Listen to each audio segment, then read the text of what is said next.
ചേട്ടാ, സകലരെയും ഞെട്ടിച്ചുകൊണ്ട് റഷ്യ രംഗത്തെത്തിയിരിക്കുകയാണ്. ഇസ്രായേൽ ഇറാൻ പോരാട്ടത്തിൽ. പക്ഷേ റഷ്യ അവരുടെ ഒരു പിണിയാളായിട്ടല്ല രംഗത്തെത്തിയത്. റഷ്യ പക്ഷേ എത്തിയത് ഭീകരവാദികളുടെ അന്തകനായിട്ടാണ്. ലേറ്റാ വന്നാലും ലേറ്റസ്റ്റാ വരുമെന്ന് പറഞ്ഞതുപോലെ റഷ്യ ഇപ്പോൾ രംഗപ്രവേശനം ചെയ്തിരിക്കുകയാണ്. സത്യം പറഞ്ഞാൽ ഈ പശ്ചിമേഷ്യയിലെ ഭീകരവാദികളുടെ കാര്യം പരമ കഷ്ടം തന്നെയാണെന്ന് എനിക്ക് പറയാതിരിക്കാൻ വയ്യ. കാരണം നാലുപാടുന്നും അടി ലഭിച്ചുകൊണ്ടിരിക്കുക. എത്ര ഭീകര സംഘടനകളാണ്? ഐസിസ്, പാലസ്തീൻ ജിഹാദ്, ഹമാസ്, ഹിസ്ബുള്ള, ഹൂത്തി വിമതർ, ഇവരുടെ എല്ലാവർക്കും കിട്ടേണ്ടത് കിട്ടിക്കൊണ്ടിരിക്കുക. ഇപ്പോൾ റഷ്യ കഴിഞ്ഞ ദിവസം സിറിയയിലോട്ടൊരു വ്യോമാക്രമണം നടത്തിയിരിക്കുകയാണ്. എല്ലാവരും പറഞ്ഞത് എന്താണ്? ഇസ്രായേൽ എന്ന് പറഞ്ഞ രാജ്യത്തിനെതിരെ ഇറാന് പിന്നിൽ റഷ്യ അണിനിരക്കുമെന്നാണ് പറഞ്ഞത്. പക്ഷേ റഷ്യയുടെ നിലപാട് എപ്പോഴും ഭീകരവാദത്തിനെതിരാണെന്ന് റഷ്യ തെളിയിച്ചു. റഷ്യ വന്നിട്ട് പുഷ്പം പോലെ സിറിയയിൽ സകല ആൾക്കാരും നടത്തുന്നതിലും കനത്തിൽ വ്യോമാക്രമണം നടത്തിയിട്ട് പോയി. റഷ്യയുടെ വ്യോമാക്രമണത്തിൽ ഐസിസ് ഭീകരർ ചാരമായെന്നാണ് അറിയാനായിട്ട് സാധിക്കുന്നത്. ഈ സംഭവം എന്ന് പറഞ്ഞു കഴിഞ്ഞാൽ ഈ സിറിയയുമായിട്ടുള്ള സഖ്യരാജ്യമാണ് റഷ്യ. എന്നിട്ടാണ് റഷ്യ സിറിയയിൽ വന്ന് വ്യോമാക്രമണം നടത്തിയത്. അതിൻ്റെ ഒരു ലോജിക്കാണ് എനിക്ക് മനസ്സിലാവാത്തത്. അവർ പറയുന്നത് ഞങ്ങൾ തകർത്തത് ഭീകരവാദ കേന്ദ്രങ്ങളാണ്, സിറിയയെ ഞങ്ങൾ രക്ഷിക്കുകയാണ് ചെയ്തതെന്നാണ് പറയുന്നത്. പക്ഷേ അതിൽ ഇസ്രായേലിനുള്ളൊരു സപ്പോർട്ട് ഇല്ലേ എന്നുള്ളൊരു ചോദ്യം എനിക്കുണ്ട്. ഇനി രണ്ടാമത്തെ ഒരു ചോദ്യം കൂടെ ഉണ്ട്. അതായത് ഇസ്രായേൽ റഷ്യ ഒന്ന് ഭയക്കുന്നുണ്ട് എന്നാണ് എനിക്ക് തോന്നുന്നത്. കാരണം ഇസ്രായേൽ റഷ്യയുടെ ഒരു വ്യോമത്താവളം കത്തിച്ചു എന്ന് പറഞ്ഞൊരു വാർത്ത അന്താരാഷ്ട്ര മാധ്യമങ്ങൾ റിപ്പോർട്ട് ചെയ്തല്ലോ.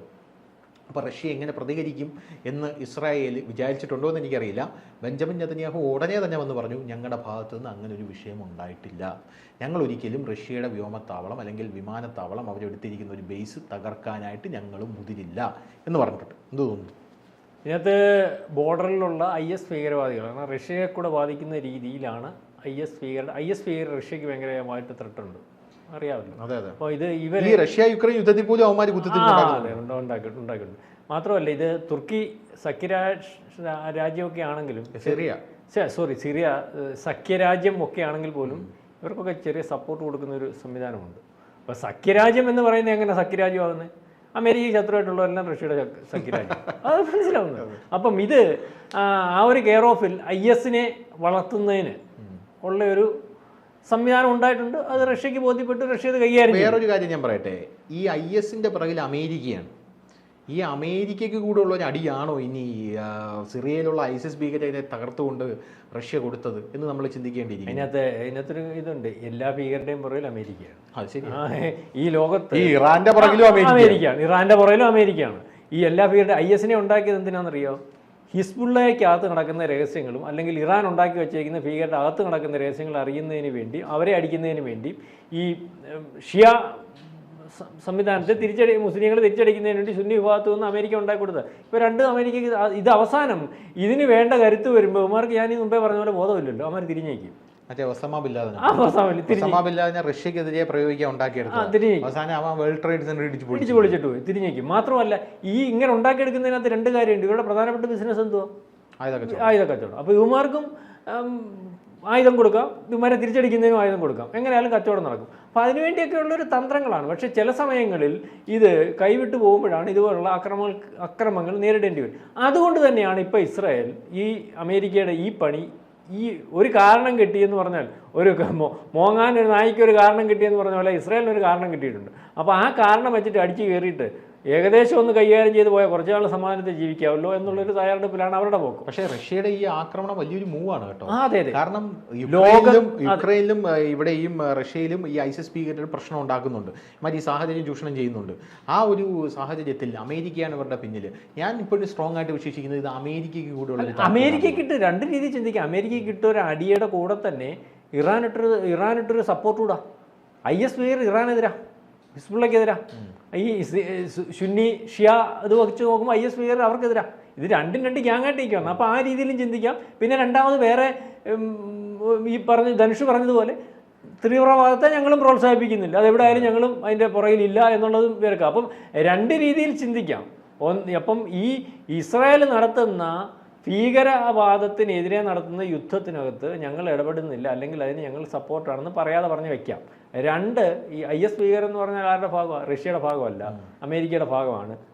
മാത്രമല്ല ഇറാൻ്റെ ഭാഗമല്ല, ഇറാൻ അനുകൂലമല്ല. അപ്പോൾ ആ രീതിയിലും ചിന്തിക്കാം. ഞാനീ പറഞ്ഞതുപോലെ അമേരിക്ക ഉണ്ടാക്കി വെക്കുന്നതൊക്കെ അമേരിക്കയ്ക്ക് പണിയേറ്റ് വരും. കഴിഞ്ഞ ദിവസം ഈ റഷ്യയുടെ ക്യാപ്റ്റനായിട്ടുള്ള ഒലാഗ് ഇഗ്നേഷ്യസ് ആണ് അവിടെ ഭീകരവാദികൾക്കെതിരെ ആക്രമണം നടത്തിയതെന്നാണ് അറിയുന്നത്. അൽതൽഫാക്ക് എന്ന് പറയുന്ന പ്രദേശത്താണ് ഇവർ ആക്രമണം നടത്തിയത്. പിന്നെ പോരാത്തതിന് റഷ്യൻ എയറോസ്പേസ് ഫോഴ്സാണ് വ്യോമാക്രമണം നടത്തിയത്. ഇതിൽ 2015 റഷ്യ ഇവർക്കെതിരെ കനത്ത വ്യോമാക്രമണം നടത്തിയിട്ടുണ്ട്, ISIS-നെതിരെ. അന്ന് ഇവരുടെ സൈനിക താവളത്തിന് നേരെ IS ആക്രമണം നടത്തിയിരുന്നു. ആ സമയത്ത് ഈ സിറിയയിൽ ഇവരുടെ ഭയങ്കര ശല്യമാണല്ലോ. അന്ന് റഷ്യ വന്ന് ആക്രമണം നടത്തിയിട്ട് പോയതാണ്. അങ്ങനെ ISIS-നെ ഒരു ഭാഗത്ത് റഷ്യ ഇങ്ങനെ ഒതുക്കിക്കൊണ്ടിരിക്കുന്ന ഒരു സമയത്താണ് നമ്മൾ അടുത്തൊരു വാർത്ത കേൾക്കുന്നത്. കഴിഞ്ഞ ദിവസം ഒക്ടോബർ 7 ഈ വാർഷികത്തിൻ്റെ അന്ന്, ഇസ്രായേലിൻ്റെ ആക്രമണത്തിൻ്റെ, ഹമാസ് ആക്രമണത്തിൻ്റെ വാർഷികത്തിൻ്റെ അന്ന് ഹമാസും ഹിസ്ബുള്ളയും വീണ്ടും ഇസ്രായേലിലേക്ക് മിസൈലുകൾ അയച്ചു. ഇവന്മാരുടെ തലയ്ക്ക് വല്ല ഓളം ഉണ്ടോ? തലയ്ക്ക് ഓളം ഉണ്ടോയെന്ന്, ഓളം ഉണ്ടെന്ന്, ഈ ഓളം ഉണ്ടോയെന്നല്ല ധനുഷ് മനസ്സിലാക്കേണ്ട. അതിനകത്ത് അവർ നമ്മളീ പറഞ്ഞത് 90% 100% ഹമാസിനെ ഒതുക്കിയെന്നല്ലേ പറഞ്ഞത്. ലോകരാജ്യങ്ങൾ പറഞ്ഞു ഞങ്ങൾ ഒതുക്കിയതിന് ശേഷം അമേരിക്ക ഉൾപ്പെടെ പറഞ്ഞല്ലോ ഇനി ചർച്ചയായിക്കൂടെ, ഹമാസ് തീർന്നു. ഹമാസ് എവിടെ തീർന്നത്? ഹമാസിനെ സഹായിക്കാൻ ഇപ്പോഴും വേണ്ട വിധത്തിലുള്ള രാജ്യങ്ങൾ മറഞ്ഞും തെളിഞ്ഞു നിൽക്കുന്നതിന് തൊഴുക അത്. കാരണം ഇന്നലെ ആ ആക്രമണത്തിന് ശേഷമാണ് ഇത് ഘടിപ്പിച്ചത്.